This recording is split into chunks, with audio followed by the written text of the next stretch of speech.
ప్రైవేటుకు దీటుగా ప్రభుత్వ పాఠశాలల విద్యార్థులు అద్భుత ఫలితాలను సాధిస్తున్నారు. మన ఊరు మనబడి కార్యక్రమం ద్వారా సరికొత్త విద్యా విప్లవానికి శ్రీకారం చుట్టింది తెలంగాణ రాష్ట్ర ప్రభుత్వం. రాష్ట్ర వ్యాప్తంగా సర్కారు బడులకు సరికొత్త శోభను తీసుకొచ్చారు.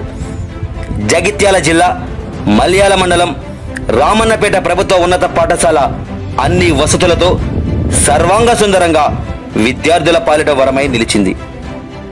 డిఈఓ గారి ప్రత్యేక శ్రద్ధతో స్థానిక పాఠశాల ప్రధానోపాధ్యాయులు మరియు ఉపాధ్యాయేతర సిబ్బందితో పాటు స్థానిక గ్రామ పెద్దలు, విద్యా కమిటీ పాలకవర్గం ప్రత్యేక చొరవతో పాఠశాలను అన్ని రంగాలలో ముందుకు తీసుకువెళ్తున్నారు. తెలుగు మీడియంతో పాటు ఇంగ్లీష్ మీడియంలోనూ విద్యార్థులకు క్రమశిక్షణతో కూడిన డిజిటల్ విద్యా బోధనతో పాటు ఆహ్లాదకరమైన వాతావరణాన్ని సైతం కలిగి ఉంది. విశాలమైన క్రీడా ప్రాంగణం, తాగునీరు, టాయిలెట్ల సదుపాయాలతో పాటు నాణ్యమైన భోజన సదుపాయాన్ని సైతం కల్పిస్తోంది. ఉచితంగా యూనిఫామ్, టెక్స్ట్ బుక్స్ తో పాటు నోట్ బుక్స్ ఇచ్చి ఒత్తిడి లేని విద్యను అందిస్తున్నారు. విద్యార్థుల్లో దాగి ఉన్న క్రీడా నైపుణ్యాలను వెలికితీసి వారిని రాష్ట్ర, జాతీయ స్థాయి క్రీడాకారులుగా తీర్చిదిద్దేందుకు ఉపాధ్యాయ బృందం ఆహర్నిశలు శ్రమిస్తోంది. గ్రామ పెద్దలతో పాటు విద్యార్థుల తల్లిదండ్రుల సంపూర్ణ సహకారాలు, సూచనలు, సలహాలతో పాఠశాలను మరింత విద్యా ప్రమాణాలతో తీర్చిదిద్దుతోంది. చదువులమ్మ ఒడి, పిలుస్తోంది సర్కారు బడి. వడివడిగా అడుగులు వేయండి, విజేతలుగా నిలవండి.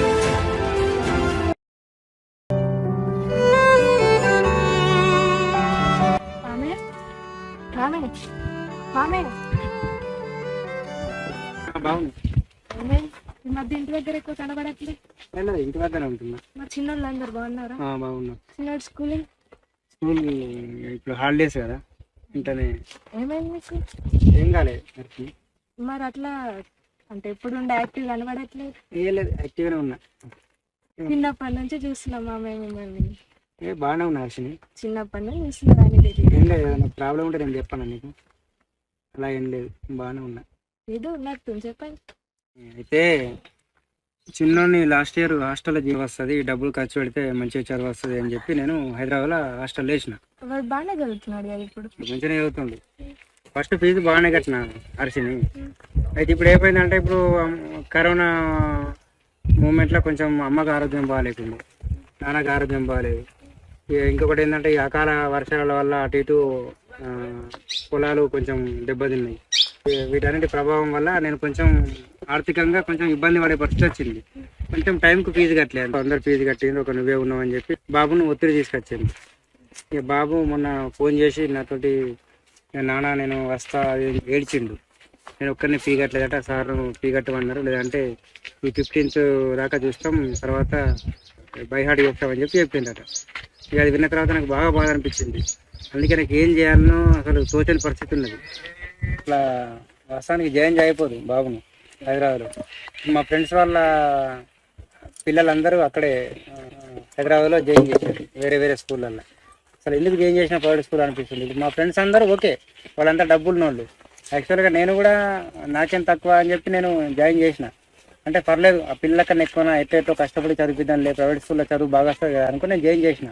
ఓకే, చదువు అంటే అటో ఇటో పర్లేదు, బాబు కూడా క్లియరే కాబట్టి బాగానే ఉంది. ఇంకా ప్రైవేట్ స్కూల్ వాళ్ళను అనేది ఏమున్నది, కానీ ఇప్పుడు వాళ్ళైనా కానీ స్టాఫ్కు జీతాలు ఇవ్వాలి కదా, వాళ్ళు ఒత్తిడి చేస్తారంటే చేస్తారు కామన్గా. కానీ ఇప్పుడు 3 months అయిపోయింది, ఫస్ట్ ఇన్స్టాల్మెంట్ కట్టాలని చెప్పి బాగా ఒత్తిడి తీసుకొస్తారు. అది నాకు చాలా బాగా అనిపిస్తుంది. అంత ఇబ్బంది పడుతూ అందులో ఉంచే గవర్నమెంట్ స్కూల్ పంపించేమో మేము పంపచ్చు. కానీ ఇప్పుడు అక్కడ 1 year అయిపోయింది కదా, ఇక్కడ నుండి అక్కడికి ఇబ్బంది అవుతుంది. బాబు ఇబ్బంది పడతాడేమో అని చెప్పి చూస్తున్నాం. మళ్ళీ ఇంకొకటి టీసీ ఇస్తారో ఇవ్వరో తెలియదు.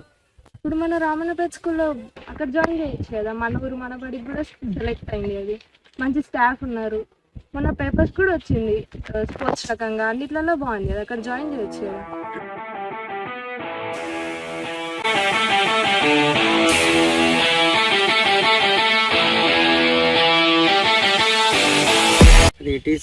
దాని గురించి మీ ఫ్రెండ్ ఎస్ఎంసి చైర్మన్ ఉన్నారు కదా, సార్ అడిగి తెలుసుకోవచ్చు కదా. మరి ఒకసారి స్కూల్కి వెళ్ళి చైర్మన్ గారితో స్టాఫ్ తోటి మాట్లాడదామన్నట్టు ఆలోచన చేస్తున్నా. హలో, నమస్తే రవణ అన్న, ఎక్కడున్నాడు? అన్న ఇటు మన మగ్గుతో ఒక రండి, ఇటు మామిడి తోటలు ఉన్నాం. మీతో మాట్లాడేది ఉంది, కొంచెము బాబు గురించి మాట్లాడేది ఉంది అన్న, ఈ స్కూల్ గురించి మాట్లాడేది ఉన్నది.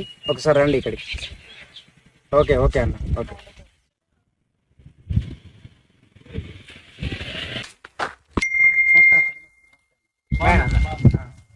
బాబు గురించి మాట్లాడేది ఉంది. అయితే అక్క కూతురు చెప్పింది అని. అయితే బాబును లాస్ట్ ఇయర్ హైదరాబాద్లో జాయిన్ చేసిన కదా, 9th క్లాస్. ఇక కొంచెం అప్పుడు పరిస్థితి బాగానే ఉండే, ఓకే, అంత మంచి జరిగింది. ఇప్పుడు కొంచెం ఈ కరోనా తోటి అట్లా ఇట్లా అమ్మ ఆరోగ్యం బాగాలేదు, నాన్న ఆరోగ్యం బాగాలేకుండే, ఇటు అకాల వర్షాల వల్ల కొంచెం పంటలకు ఇబ్బంది జరిగింది. ఇవన్నిటిని దృష్టిలో పెట్టుకొని కొంచెం నాకు కూడా కొంచెం వాస్తవానికి ఫీజెస్ కట్టడం కొంచెం ఇబ్బంది అనిపిస్తుంది. మళ్ళీ ఇప్పుడు కొద్ది రోజులు జరిగింది, ఆల్రెడీ 10th క్లాస్లో కొంచెం క్లాసులు స్టార్ట్ అయిపోయినాయి. టెన్షన్ తీసుకోకండి సార్. పెద్దవాళ్ళు చుట్టాలు వాళ్ళు వెళ్ళి మనకు ప్రేమగా మాట్లాడంటే మాట్లాడతారు, మన టచ్లో మనకు తెలుస్తుంది ఏమున్నది, అలా కళ్ళ చూపులో తెలుస్తుంది. ఇలా చూస్తున్నాం మనం, ఇలా ఎక్కడికి వెళ్ళినా బయట సమాజానికి వెళ్ళు, స్కూల్కి వెళ్ళు, కాలేజీకి వెళ్ళు, బస్కి వెళ్ళి ఏదైనా వెళ్ళు, మనకు అక్కడ అర్థమైపోతుంది. అప్పుడు ఏం చేయాలి? అయితే నువ్వు నీ స్టైల్గా నువ్వు ఎదిరించు, లేకుంటే దాని ధైర్యంగా ఏ విధంగా సాల్వ్ చేస్తావు. కానీ వాళ్ళు అలా అన్నారు కదా, నేను ఏం చేయాలి మీరు పోతే ఎవరు చెప్పుకోలేని పరిస్థితి, నువ్వు బయట అవ్వదు. ఏదైనా మనం ఒకరు చెప్పుకుంటే షేర్ చేసుకుంటే దాని సొల్యూషన్ దొరుకుతుంది, అవునా కదా? అయితే మనకు ఉండే వాళ్ళతోటి వాళ్ళు ఎలా ఉన్నారు, వాళ్ళు దూరంగా ఉన్నారు. ఒక పిల్లలు ఎవరైనా ఏం చేస్తారు, అట్రాక్ట్ చేస్తారు. అది నిజమైన ప్రేమ కాదు, ఓన్లీ వాళ్ళు అట్రాక్ట్ చేయడానికి ఎన్నో డైలాగ్స్ చెప్తారు. ఆ డైలాగ్స్ విని మనం ఆడపిల్లలు ఏం చేస్తాం, మనం మొత్తము పొంగిపోయి ఎత్తుపోయి కింద పడతాం, అవునా కదా? అది కాదు, మన చదివే ముఖ్యం, ఫస్ట్ మన లైఫే ముఖ్యం. అవి వద్దు అని మీరు నొప్పించకుండా ఒప్పించాలి. ఎక్కువసారి కొందరు ఏం చేస్తే ఎదిరిస్తే దాడి చేస్తాం, మనం ఓకే అని రాగా ఎమ్మడబడతాం, ఇంకా ఎన్నో రకాల ప్రయత్నాలు చేస్తాం. మీరు మెసేజ్ చేసినానికి 2-3 సార్లు చూడండి, అవసరం డిలీట్ చేసి పడేయండి, నాకు పెట్టండి ఆ మెంబర్, అవునా కదా? ఇంకా కొన్ని మనకు ఫేస్బుక్ కానీ, వాట్సాప్ కానీ, ఇన్స్టా కానీ ఎన్నో ఇట్లా ఉండి మన ఫొటోస్ కానీ ఇవన్నీ తీసి కూడా మనం సబ్జెక్ట్ కూడా కొందరు మెసేజ్ పంపుతారు, లేకుంటే కాల్స్ చేస్తారు. అలాంటి దాన్ని మీరు ఎప్పుడు కూడా రెస్పాన్స్ రాకండి. ఆ విధంగా ఉండే వరకు మనము ఇటు చదవలేము, ఇటు ఏం చేయలేము, ముందుకెళ్ళలేము. ఫస్ట్ మనం మైండ్ ఎప్పుడు ఉంటుంది, ఆరోగ్యంగా ఉంటుంది, మైండ్ బాగుంటుంది, మనసు శారీరకంగా బాగుంటే మానసికంగా బాగుంటుంది, 2 విధాలుగా బాగుంటే కంప్లీట్ ఆరోగ్యం ఉంటుంది, సర్వాంగీ వికాసం, డెవలప్మెంట్, ఆల్ డెవలప్మెంట్. అట్లా ఇటు ఆరోగ్యము, ఇటు ఇంకా మీరు ఎలా చేయాలి, చదువులు ఎట్లా ముందుకు పోవాలి, మరి చదువుతున్నప్పుడు సమస్యలు వచ్చినా ఎలా మీరు ఎదిరించాలి, ముందుకు వెళ్ళాలి, భయపడకుండా అక్కడే ఉంటే స్టాప్ అయిపోతుంది చదువు, అవునా? చదువు కానీ ఇప్పుడు ఏ రకమైన సమస్యలు ఉన్నా కానీ ఇక్కడ పేరెంట్స్కి కానీ టీచర్స్కి కానీ మీరు చెప్పాలి. నెక్స్ట్ ఏంటి, మనకు శుభ్రం అండ్ హైజీన్ అన్ని విధాలా మనము చాలామంది ఏం చేసి చేతులు కడుక్కోమంటే ఇట్లా అంటుకోదు, అలా కాదు. ఖచ్చితంగా మేము వాడాలి.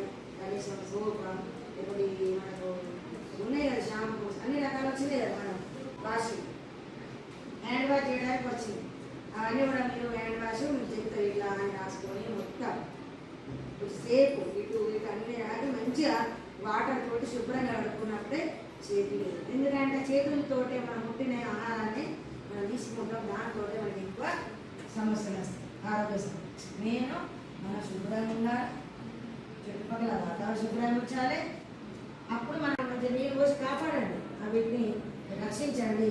ప్రతి విషయంలో పర్యావరణాన్ని కాపాడడానికి కానీ, ఇంట్లో కుటుంబాన్ని కాపాడాలి, సమాజాన్ని కాపాడాలి, మిమ్మల్ని మీరు కాపాడాలి. అన్ని రకాల స్కిల్స్ డెవలప్మెంట్ చేసుకోవాలి, అన్ని రకాల స్కిల్స్. కొందరు ఇబ్బంది పెడతారు, దానికి మీరు ఏం చేయాలి, అయ్యో అది చేసుకుంటారు, అవసరం లేదు. మనం ఈ అవసరం లేని చెత్తని తీసి పడేయాలి. ఆ చెత్త కూడా మన మైండ్ అంతా ఖరాబ్ అయిపోతుంది. మీరు ఫ్రెష్ మంచిగా ఉండండి, హ్యాపీగా ఉండండి, బాగా చదవండి. మీ పిల్లలు మీ అమ్మ నాన్న స్కూల్కు మీ ఊరికి అందరికీ సమాజానికి ఒక మంచి పేరు తీసుకురావాలని కోరుతూ ఇంకా చాలా ఉన్నాయి మీరు చెప్పేటి టైం తీసుకొని మనకి ఎక్కువ ఏదైనా ఉన్నాయంటే ఫ్రెండ్లీగా మీరు మా ఇక్కడ టీచర్ కాకుండా మా అమ్మ ఫీల్ అయితే మీరు చెప్పగలరు. అమ్మ కంటే ఎక్కువ ఫ్రెండ్ అంటే ఇంకా చెప్పగలరు. అమ్మ అన్నా భయపడతాం, అమ్మ కానీ చెప్పలేదు, ఓన్లీ ఫ్రెండ్గా చెప్పగలరు కదా. అలా మీరు నాతో అయితే అలా ఉండండి. ఏది ఉన్నా కానీ పర్సనల్గా అది ఒకరికొకరు నేను చెప్ప మీ పర్సనల్ మీ ప్రాబ్లం మీకే ఉంటుంది. దాని అవసరమైతే సొల్యూషన్ చెప్తాను మీకు. ఓకేనా? అందరూ ఆరోగ్యంగా ఉండండి. ఆరోగ్యమే ఏంటి అనండి, ఆరోగ్యమే. ఆడపిల్లలు ఏం చేయాలి? ఏంటి? బేటీకు పడావో బేటీకు బచావ్. బేటీగా బచావ్ అంటే ఏంటిది? మరి ఆడపిల్లలు కాపాడి పట్టుకొని ఉండడమా? ఏంటిది? ఆడపిల్ల అని తెలియగానే పుట్టక ముందే భ్రూణహత్య చేస్తుంది, కడుపులో చంపిస్తుంది. అవునా కదా? అంటే అప్పటి నుండే మనం స్టార్ట్ అవుతుంది కడుపులో పడడం. అలాంటివి మనము ఆపేయాలి. మళ్ళీ ఏజ్ అనేది మనము మన ఎంత ఏజ్ అనేది గవర్నమెంట్ పెట్టిండ్రు ఆ ఏజ్నే మ్యారేజ్ చేసి ఒప్పుకోవాలి. అది మీకు ఇష్టమైతే. ఇష్టం అంటే అమ్మ వాళ్ళని ఇబ్బంది పెట్టడం కాదు అక్కడ విషయం. కానీ మన ఏజ్ చిన్న ఏజ్లో మీరు ఎప్పుడు కూడా ఏది కూడా ముందుకు వెళ్ళాలి, ఒక స్టేజ్ రావాలి.